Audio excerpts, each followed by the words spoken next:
আসসালামু আলাইকুম। সবাই কেমন আছেন? অবশ্যই ভালো আছেন। আমরা আল্লাহর রহমতে ভালো আছি। তবে আমার মনটা অনেক বেশি খারাপ, মনটা একটুকু ভালো নেই। কারণ কিছুদিন যাবৎ আমার বিড়ালগুলো অনেক অসুস্থ থাকতেছে। এর মধ্যে তো আমার মিকি মারা গেছে ১ সপ্তাহ হলো। সবাই জানেন, আমি এর আগে ভিডিওতে শেয়ার করেছিলাম। তো মিকি মারা যাওয়ার পরে কুলফি অনেক অসুস্থ হয়ে পড়ে।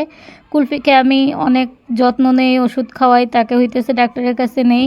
তো আমি কুলফিকেও বাঁচাতে পারি নাই। আমার অনেক বেশি কষ্ট লাগতেছে। আমার কুলফি যেটা ছিল, ও অনেক লক্ষ্মী ছিল। প্রতিদিন আমার সাথেই ঘুমাইতো, আমাকে অনেক পছন্দ করত।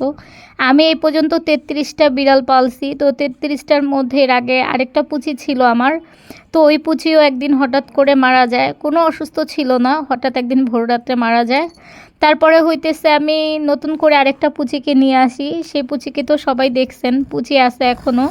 তো পুচির বাচ্চা হইতেছে কুলফি। এই যে কুলফি ছিল।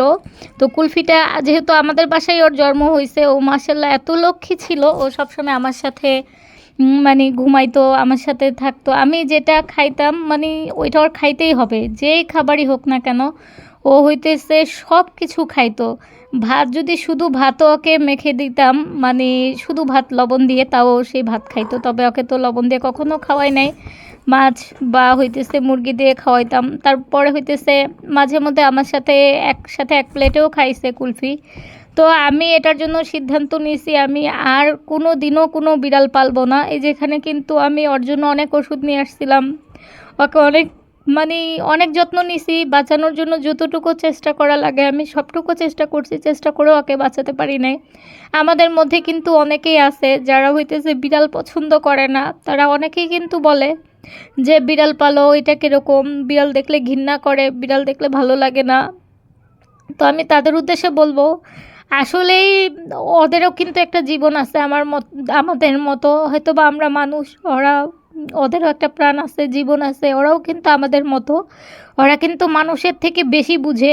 একটা মানুষকে ভালোবেসে যতটুকু খাওয়াবেন করবেন, দেখবেন একদিন হয়তো ওই মানুষটা ভুলে গেছে। কিন্তু ওরা কিন্তু পশু পাখি যাদেরকে আর কি আমরা পালি, ওরা কিন্তু প্রচুর পরিমাণ মানে তাদেরকে যারা পালে তাদের অনেক ভক্ত হয়।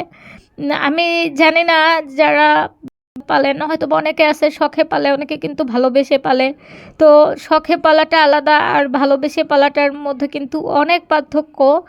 আমার কি পরিমাণ কষ্ট লাগতেছে আমি বুঝাতে পারবো না। এর আগে যখন আমার মিকি মারা যায়, আমি একটা ছবি পোস্ট করছিলাম। ছবিটাতে বলছিলাম যে আমার মিকি আর পৃথিবীতে নাই। আমি দেখছি অনেকেই কমেন্ট করছে মাশাল্লাহ, আলহামদুলিল্লাহ।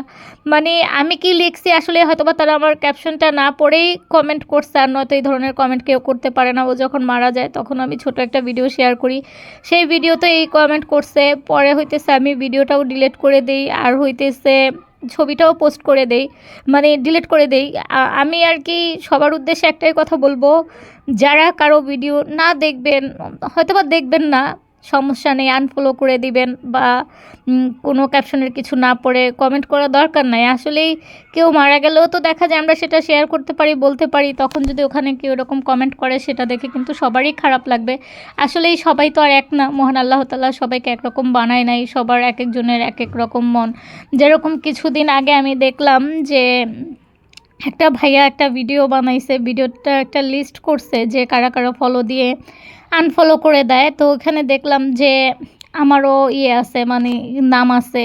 আমার মনে হয় আমি এই পর্যন্ত যতদিন ধরে ইউটিউব চালাইতেছি বা ফেসবুক চালাইতেছি, এরকম কখনো হয় নাই যে কাউকে ফলো দিয়ে পরে আনফলো করে দিছে, এরকম কখনোই হয় নাই। এর মধ্যে হইতেছে একবার আমার ইসেতে কি সমস্যা হয়েছিল একটা পেজে, তখন হইতেছে আমার মানে ফলো দেওয়া যায় নাই। তখন আমি কিছু মানে আমার আনফলো করে পরে আবার দেখছি যে না, ঠিক হয়ে গেছে, তখন ফলো দেওয়া গেছে, এরকম হয়েছে।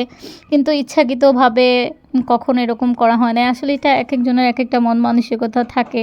তো এখন সেটা নিয়ে না কথা বলি আর কি, কথার মধ্যে বলা হয়ে গেল। তো আজকে সকালবেলা আবার হইতেছে আমার কুলফিটা মারা গেছে। সেটার জন্য এই ভিডিওগুলো আমি আগে করে রাখছিলাম, যখন ওর যত্ন নেই, ওর জন্য ওষুধ নিয়ে আসি।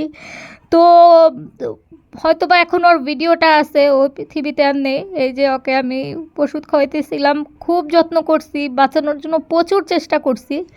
তার জন্য ভাবছি আর কখনো বিড়াল পালবো না। বাসায় এখন আর 3টে আছে, পুচি আছে, আর পুচির ছোট ছোট 2টা বাচ্চা আছে। ভাবছি যে ওদেরকে অনেক আদর করে পালবে, নিবে, অসুস্থ ওইটার দেখাবে, এরকম কেউ থাকলে তাদেরকে দিয়ে দিব। যেখানে আমি প্রতিদিন হইতেছে কুলফির জন্য মুরগি সিদ্ধ করে সেটার পানি ওকে খাওয়াইছিলাম। মুরগি খাওয়াইলেই বমি করে দিত, খাইতে পারতো না, কিছু খায় নাই। তো এই যে ভিডিওটা আমি শেয়ার করলাম এটা কিন্তু কালকে করছিলাম। তো একদিনে যে এতটা অসুস্থ হয়ে যাবে ও আমি ভাবতেও পারি নাই। তারপরও আমি ওষুধ নিয়ে আসছিলাম, কি করব, খাওয়ালাম, যত্ন নিলাম, তারপরও তো বাঁচাতে পারলাম না। তো কি আর বলবো, আমার বলার কোনো ভাষা নেই, মনটা অনেক খারাপ লাগতেছে। সবাই দোয়া করবেন যারা পশু পাখি পালে। আমি মনে করি সবার পশু পাখিটাই ভালো থাকা উচিত। মহান আল্লাহ তাআলা যেন সবাইকেই সুস্থ রাখে। আসলে যার জিনিস যায় সেই বুঝে কেমন লাগে, অন্য কেউ কিন্তু বুঝে না।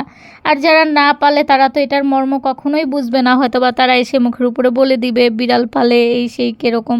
এই যে আমি হইতেছে আমার কুলফিকে একটু রৌদ্র খাওয়াতে নিয়ে গেছিলাম গতকালকে, সেটারও একটু ভিডিও করে রাখি। আজ এটা শুধুই স্মৃতি, ওই পৃথিবীতে নেই, ও চলে গেছে। মহান আল্লাহ তাআলার কাছে তবর স্মৃতি রয়ে গেছে। তো সবাই ভালো থাকবেন, সুস্থ থাকবেন। আল্লাহ হাফেজ।